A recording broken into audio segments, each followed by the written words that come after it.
आज की वीडियो में आप सबका स्वागत है। करेक्ट ट्रांसलेशन इनटू इंग्लिश के सीरीज को आगे बढ़ाते हुए इस वीडियो में हम पिछले 3 टेंसेस का रिवीजन करेंगे। पिछले 3 टेंसेस में मतलब पिछले 3 वर्ड फॉर्म में हमने सिंपल पास्ट, सिंपल प्रेजेंट और सिंपल फ्यूचर को पढ़ा। मतलब इससे पहले वाले 3 वीडियोस में आप इसको पढ़ लें, तभी आज का वीडियो काम आएगा। बेसिकली इस वीडियो का पर्पस रिवीजन करना है। टेंस एक बहुत बड़ा हुआ बना हुआ है, जो नहीं जानते उनको लगता है बहुत मुश्किल है, लेकिन यह हुआ नहीं है। बहुत simple and technical and categorical है। मतलब अगर आप टेक्निकलिटीज को समझ ले या कैटेगोरिकली समझ ले तो सारे के सारे टेंस फॉर्म आपके लिए बहुत इजी हो जाएगा। टेंस फॉर्म के बिना काम भी नहीं चलेगा, क्योंकि ये सेंटेंस स्ट्रक्चर में बुनियादी इंपॉर्टेंस है इसका। मतलब इसके बिना आपका काम नहीं चलेगा। इसीलिए एक प्रयास है ताकि सिंपल ढंग से आपको समझाया जा सके और ये जो हुआ बना हुआ है वो हुआ ना रहे और आपको इजीली समझ में आ जाए। इसीलिए आज की वीडियो में मैं पिछले 3 टेंसेस को एक साथ रिवाइज करूंगा। मैं ऐसा कोशिश कर रहा हूं कि हर टेंस के बाद एक रिवीजन वीडियो हो और पूरे टेंस पढ़ जाने के बाद एक रिवीजन वीडियो हो। तो अल्टीमेटली 12 फॉर्म के लिए 12 वीडियोस और हर 3 के बाद एक वीडियो और कंप्लीट टेंसेस के बाद एक वीडियो। तो अल्टीमेटली इसमें टोटल आपको 12, 3, 15 और एक 16 वीडियोस मिलेगा। इन 16 वीडियोस में सारी डिटेलिंग आपको मिल जाएंगी। तो शुरू करते हैं। देखिए, सिंपल नाम है, जैसे हमने 3 टाइम को रिप्रेजेंट करते हुए वर्ब के 3 फॉर्म को सिंपल प्रेजेंट, सिंपल पास्ट और सिंपल फ्यूचर को पढ़ा। देखिए, तीनों में सिंपल है, तीनों में सिंपल लगा हुआ है। तो इसका मतलब तीनों में मीनिंग भी लगभग सेम होगा, पर एक प्रेजेंट है, पास्ट है, फ्यूचर है, उस हिसाब से थोड़ा सा डिफरेंसेस होगा। बस उसी को पकड़ना है। सिंपल प्रेजेंट में जो होगा वही सिंपल पास्ट में भी होगा, वही सिंपल फ्यूचर में होगा। क्यों? क्योंकि सब में सिंपल लगा हुआ है, ये आपको समझना है। लेकिन प्रेजेंट, पास्ट और फ्यूचर को रिफर कर रहा है, इसीलिए थोड़ी सी बनावट में चेंजेस आएंगे। उसको चेंज को समझना है। सिंपल क्यों है उसको समझना है और बाकी जो बनावट में चेंजेस है उसको समझना है। हो गया काम, तीनों टेंस क्लियर हो जाएगा। तो सिंपल प्रेजेंट, जैसे कि नाम बता रहे हैं, सिंपल प्रेजेंट, राइट। हम टेंस में क्या पढ़ रहे हैं? वर्ब के फॉर्म को पढ़ रहे हैं। टेंस बेसिकली क्या है? क्या टेंस जब पढ़ते हैं तो हम क्या पढ़ते हैं? वर्ब के उस फॉर्म को पढ़ते हैं जो टाइम को रिप्रेजेंट करने के लिए वर्ब को चेंज होना पड़ता है। मतलब वर्ब के वो फॉर्म जो टाइम को रिप्रेजेंट करने के लिए चेंजेस होता है, उसको ही पढ़ना, मतलब टेंस पढ़ना कहते हैं।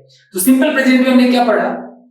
सिंपल प्रेजेंट का मतलब है कि कोई कार्य वर्तमान समय में सामान्य रूप से होता है। गौर करेंगे क्या कह रहा हूं? ये जो होता है, हुआ, इन सब बातों पे थोड़ा गौर करना है। क्यों मैंने होता है कहा, या मैं क्यों मैं कहूंगा हुआ, या क्यों होगा, इन सब बातों पे थोड़ा सा टेक्निकलिटीज है, इसमें गौर करेंगे और चीजें आसानी से समझ में लग जाएंगी। जब कोई कार्य प्रेजेंट टाइम में सामान्य रूप से कार्य का होना होगा, मतलब होना होता है, होगा नहीं। जब कोई, मैं फिर से कह रहा हूं, जब कोई कार्य का वर्तमान समय में मतलब प्रेजेंट टाइम में सामान्य रूप से होना होता है, उस फॉर्म को हम कहते हैं सिंपल प्रेजेंट। अब जब सिंपल प्रेजेंट टेंस होगा तो क्या बताएगा कि काम का प्रेजेंट टाइम में सिंपल यानी सामान्य रूप से होना होता है। इसीलिए इस सेंटेंसेस में वर्ब के साथ ता है, ते है, ती है, ताहू लगा रहता है। जैसे मैं कहता हूं मैं खाता हूं, तो ये बताया जा रहा है कि सामान्य रूप से कार्य का वर्तमान समय में कार्य होता है। ये वास्तव में कार्य की नियमितता को बताता है। जैसे मैं खाता हूं, इसका मतलब वर्तमान समय में कार्य सामान्य रूप से होता है। मतलब गौर करेंगे क्या? वर्तमान समय में, वर्तमान में प्रेजेंट टाइम में कार्य सामान्य रूप से होता है। क्या मतलब है? मतलब ये हुआ कि कार्य वर्तमान समय में नियमित रूप से होता है, बस इतना। अगर कार्य का नियमितता को बताना हो वर्तमान समय में तो सिंपल प्रेजेंट होगा। अब जब दूसरा टेंस पढ़ेंगे तब ये थोड़ा क्लियर होगा। जैसे सिंपल पास्ट, सिंपल पास्ट में क्या होगा? कार्य का सामान्य रूप से भूतकाल में होना।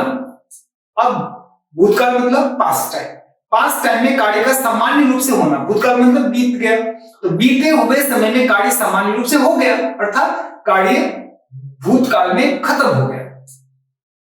वर्तमान समय में कार्य सामान्य रूप से होता है भूतकाल में कार्य सामान्य रूप से खत्म हो गया। वही अगर सिंपल फ्यूचर होगा तो कार्य सामान्य रूप से भूतकाल में, हम लोग फ्यूचर टेंस के लिए पढ़ रहे हैं, सॉरी, तो कार्य सामान्य रूप से भविष्य काल में होगा।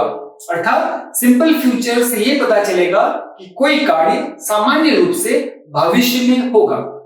अब जरा सोचिए, तीनों में क्या था? वर्तमान काल में, प्रेजेंट टाइम में कार्य सामान्य रूप से होता है। सिंपल पास्ट मतलब सामान्य रूप से कार्य भूतकाल में हो गया। सिंपल फ्यूचर का मतलब कार्य सामान्य रूप से भविष्य काल में होगा। तीनों में सिमिलैरिटी है ना। वर्तमान काल में कार्य सामान्य रूप से होता है, पास्ट में सामान्य रूप से कार्य हो गया, और फ्यूचर की जब बात आएगी तो कार्य का सामान्य रूप से भविष्य में होगा। यही तो है simple present, simple past, simple future. अगर सिंपल प्रेजेंट है माने कार्य का सामान्य रूप से वर्तमान में होता है, अगर ये रिप्रेजेंट करता है तो अर्थ जनरली ये निकल के आता है कि कार्य नियमित रूप से वर्तमान समय में होता है। तो क्या सेंटेंस बनेगा? जैसे मैं चाय पीता हूं, मतलब चाय पीने की मुझे आदत है, या जब चाय पीने का टाइम होता है तो मैं चाय पीता हूं, या मैं चाय पीता हूं। नॉर्मल वे में मैं कॉफी नहीं पीता हूं, मान लो ये ऐसा कुछ है, तो मैं कॉफी नहीं पीता हूं, मैं चाय पीता हूं। मैं फुटबॉल खेलता हूं, मतलब फुटबॉल में खेलता हूं। हो सकता हो कहना चाहता हूं कि मैं क्रिकेट नहीं खेलता, मैं फुटबॉल खेलता हूं। इसमें सिंपल है कि कार्य का नियमित रूप से वर्तमान समय में वो होता है, इसलिए सिंपल प्रेजेंट है। अब वही चीज होगा, मैंने खाना खा लिया। गौर करेंगे, मैंने खाना खा लिया मतलब खाने का काम भूतकाल में हो गया, सिंपल पास्ट।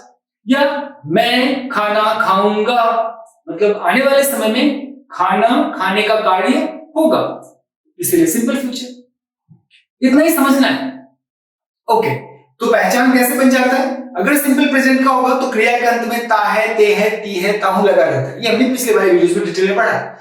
वही चीज अगर सिंपल पास्ट होगा तो क्रिया के अंत में या, ये, ही लगा रहता है। और अगर आदतन कोई कार्य होता है लेकिन भविष्य काल में दिखाना है कि वो उस कार्य करने की आदत थी, तो उस क्रिया के अंत में ता था, ते थे, ती थी लगा रहता है। जैसे मैं जाता था, जैसे हम लोग खेलने के लिए जाया करते थे, या मैं फुटबॉल खेलता था मतलब फुटबॉल खेलता था, अभी नहीं खेलता हूं, खेलता था मैंने पास्ट टाइम में कार्य करने की आदत थी, सिंपल पास्ट। मैं फुटबॉल खेलूंगा, भविष्य काल में मैं यह काम सामान्य रूप से करूंगा। तो पास्ट में क्रिया के अंत में क्या था? या, ये, ही लगेगा, या आदत को अगर रिप्रेजेंट करना है तो ता था, ते थे, ती थी लगेगा। वही अगर भविष्य काल की बात आएगी तो कार्य सामान्य रूप से भविष्य काल में होता है, तो उसके लिए क्या होगा? क्रिया के अंत में ऊंगा, ऊंगे, ऊंगी लगा रहेगा, एगे, एगा, इस टाइप से लगा रहेगा। जैसे मैं खाऊंगा, हम लोग पढ़ेंगे, तुम जाओगे, वह आएगी, माने कार्य का सामान्य रूप से भविष्य में होना ये बता रहा है। ठीक है, ये सब डिटेल में हमने पढ़ा है, बस रिवीजन कंपैरिजन के लिए वीडियो बना है, बस इतना समझना आपको। इसमें डिटेलिंग जाने की जरूरत नहीं, डिटेलिंग समझना है तो individual simple present, simple past, simple future को आप इंडिविजुअल वीडियोस में देख लीजिए। बस कंपैरिजन बताना चाहता हूं कि तीनों में क्या सामान्यता है। ओके, अब बात आती है स्ट्रक्चर, मतलब पता चल गया कि सिंपल प्रेजेंट है या सिंपल पास्ट है, सिंपल फ्यूचर है, तो आप इसको लिखेंगे कैसे? सिंपल, अगर सिंपल प्रेजेंट है तो क्या करना होता है? सब्जेक्ट, वर्ब वन और ऑब्जेक्ट। वही अगर सिंपल पास्ट होगा तो सब्जेक्ट, वर्ब टू और ऑब्जेक्ट। सिंपल फ्यूचर होगा तो subject, shall, will, verb one और उसके बाद ऑब्जेक्ट। अब यहां पर हेल्पिंग वर्ब का बहुत इंपॉर्टेंस है। हेल्पिंग वर्ब क्या होता है? सब्जेक्ट और मेन वर्ब के बीच में जो रहता है वो हेल्पिंग वर्ब है। जैसे यहां पर शैल और विल हेल्पिंग वर्ब है, बट गौर करेंगे ये सब्जेक्ट है, ये मेन वर्ब है, यहां पर हेल्पिंग वर्ब नहीं है। इसमें भी देखेंगे सब्जेक्ट है, मेन वर्ब है, हेल्पिंग वर्ब नहीं है। जब हेल्पिंग वर्ब ना हो तो समझ जाइए वहां पे हेल्पिंग वर्ब डू है। क्या कह रहा हूं? जब हेल्पिंग वर्ब नहीं होता तो वहां पे हेल्पिंग वर्ब क्या होता है? डू होता है। लेकिन डू को हम तभी लिखते हैं जब इसके बिना काम ना होगा। डू का कब जरूरत पड़ता है? जब हमको इंट्रोगेटिव बनाना पड़ता है, मतलब प्रश्नवाचक बनाना पड़ता है, या नकारात्मक बनाना पड़ता है, मतलब नॉट लगाना पड़ता है, तब डू की जरूरत पड़ती है। तो वैसे सिचुएशन में हम डू लगाएंगे, अन्यथा अफर्मेटिव सेंटेंस में डू की जरूरत नहीं पड़ेगी, तो नहीं लगाते, इसलिए यहां पर और यहां पे नहीं लिखा। लेकिन क्यों नहीं लिखा इसको भी समझना है। डू जब भी यूज होगा ना तो सारा प्रायोरिटी जो मेन वर्ब को दिया जाता है वो खुद लेगा, मतलब जो ट्रीटमेंट आप मेन वर्ब को करते हैं वो डू को देना पड़ेगा। जैसे सिंपल प्रेजेंट टेंस में आप मेन वर्ब के साथ अगर सब्जेक्ट थर्ड पर्सन का सिंगुलर नंबर होता है तो आप एस और एस लगाते हैं, अब मेन वर्ब को ना देके आपको डू के साथ देना पड़ेगा, इसलिए यदि सब्जेक्ट थर्ड पर्सन का सिंगुलर नंबर होता है तो हेल्पिंग वर्ब डू के बजाय डज हो जाता है। ठीक उसी तरह से जब मेन वर्ब के साथ सेकंड फॉर्म में बदल दिया और आपको सिंपल पास्ट में हेल्पिंग वर्ब डू का यूज करना है, तो आप मेन वर्ब को पहले ओरिजिनल फॉर्म में ला देंगे और डू को डीड में बदल देंगे। मतलब डू सेकंड फॉर्म में आ गया लेकिन मेन वर्ब उसके बदले में ओरिजिनल फॉर्म में आ गया। सिंपल फ्यूचर में कोई टेंशन ही नहीं है, उसका हेल्पिंग वर्ब ऑलरेडी है। नॉट लगाना तो हेल्पिंग वर्ब के बाद लगा देंगे। ठीक है, जैसे उदाहरण के तौर पे अफर्मेटिव सेंटेंस है, मैं आम खाता हूं, तो आई ईट अ मैंगो। गौर करेंगे सब्जेक्ट कौन काम कर रहा है, मैं। क्या काम हो रहा है, खाने का, तो ईट। और क्या खाता हूं, अ मैंगो ऑब्जेक्ट है तो उसको बाद में रख दिया। वही अगर पास्ट टेंस में आएगा, मैंने आम खाया, तो आई एट अ मैंगो। गौर करेंगे क्या है, I ate a mango, subject verb का सेकंड फॉर्म देन ऑब्जेक्ट। मैं आम खाऊंगा, I shall eat a mango, subject shall be one and object। ठीक उसी तरह से अगर आपको नेगेटिव बनाना है तो हेल्पिंग वर्ब चाहिए, नॉट लगाना पड़ेगा। इसमें हेल्पिंग वर्ब डू है, इसमें हेल्पिंग वर्ब डू है, इसका हेल्पिंग वर्ब शैल भी है। तो देखिए मैं आम नहीं खाता हूं, I do not eat a mango। मैंने आम नहीं खाया, देखिए गौर करेंगे नॉट लगाना है, डू के बाद लगेगा। लेकिन क्या बताया, मेन वर्ब यहां पर ईट है, सब्जेक्ट इसके हिसाब से सेकंड फॉर्म होना चाहिए, लेकिन यहाँ पे सेकंड फॉर्म नहीं है, फर्स्ट फॉर्म है, क्योंकि इसने अपना ट्रीटमेंट इसको दे दिया, इसलिए डू डी में बदल गया। तो क्या हो गया, I did not eat a mango. अगर आपको लिखना है मैं आम नहीं खाऊंगा, I shall not eat a mango, very simple, shall और विल के बाद नॉट लगा दीजिए। नेक्स्ट, क्या मैं आम खाता हूं, क्वेश्चन है, यस नो टाइप। आपको सब्जेक्ट से पहले हेल्पिंग वर्ब को रखना है। तो यहाँ पर क्या है, जो डू था ना सब्जेक्ट से पहले आ गया, do I eat a mango. Question अगर सिंपल पास्ट का है तो डिड को सब्जेक्ट से पहले लगा देना है, did I eat a mango. क्या मैं आम खाऊंगा, तो शैल यहां पर हेल्पिंग वर्ब है, आई से पहले शैल आ जाएगा, शैल आई ईट अ मैंगो। नेक्स्ट है, मैं आम क्यों खाता हूं, इसमें एक्सप्लेनेटरी है, व्हाई वर्ड लगा है, why do I eat a mango. अब यहां पर क्वेश्चन है, मैंने आम क्यों खाया, सिंपल पास्ट का सेम है ताकि आपको डिफरेंसेस पता चल जाए। क्या किया, why did I eat a mango, मैं आम क्यों खाऊंगा, why shall I eat a mango। अब इसी में एक्सप्लेनेटरी भी है और नॉट भी लगा है। नॉट को तो कुछ छेड़ना नहीं है, नॉट कहां लगता है, मेन वर्ब से पहले, हेल्पिंग वर्ब के बाद। अगर क्वेश्चन है तो हेल्पिंग वर्ब को सब्जेक्ट से पहले लगाया, तो नॉट अपनी जगह पर ही है। देखेंगे यहाँ पर नॉट ईट से पहले ही है, बस यहाँ का जो हेल्पिंग वर्ब है वो पहले आ गया डू, लेकिन चूंकि एक्सप्लेनेटरी है तो why आया, तो why सबसे पहले आया। मैं आम क्यों नहीं खाता हूं, why do I not eat a mango। मैंने आम क्यों नहीं खाया, why did I not eat a mango।